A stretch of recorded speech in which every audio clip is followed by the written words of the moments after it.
안녕하세요. H플러스 양지병원의 정신건강의학과 오종수라고 합니다. 적응장애는 스트레스성 사건을 겪은 후 감정적, 행동적 반응이 지나치게 강하게 나타나는 상태입니다. 경제적인 어려움, 신체적 질환 또는 대인관계 문제에서 비롯된 스트레스 후 불안과 우울과 같은 감정적 증상이나 문제 행동이 보이는 경우 적응장애를 의심할 수 있습니다. 증상은 보통 스트레스 후 3개월 이내에 발생합니다. 유병률은 일반 인구의 2에서 8% 정도로 추정되며 여성이 남성보다 2배 더 많습니다. 다른 정신과 질환처럼 여러 가지 요인이 발병에 관여합니다. 가장 큰 원인은 특정한 스트레스에 대한 개인의 취약성이며 하나 이상의 스트레스가 반복적이거나 지속적으로 발생됐을 때 더욱 심해질 수 있습니다.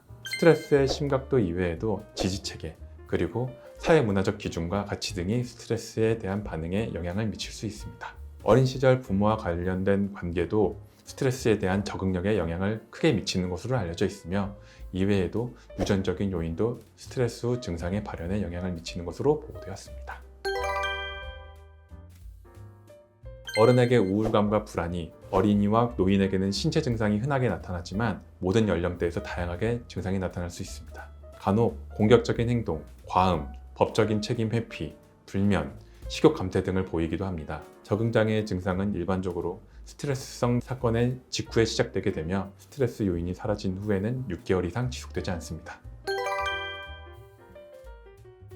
적응장애의 진단은 정신건강의학과 전문의의 진찰과 병력 청취, 질의응답 과정을 통해 내려집니다. 다음과 같은 증상이 나타나면 적응장애로 진단할 수 있습니다. 첫째, 인식 가능한 스트레스 요인에 대한 감정적, 행동적 증상이 스트레스 요인이 시작한 지 3개월 이내에 발달하며 스트레스 요인이 사라진 후 6개월 이내에 완화되는 경우.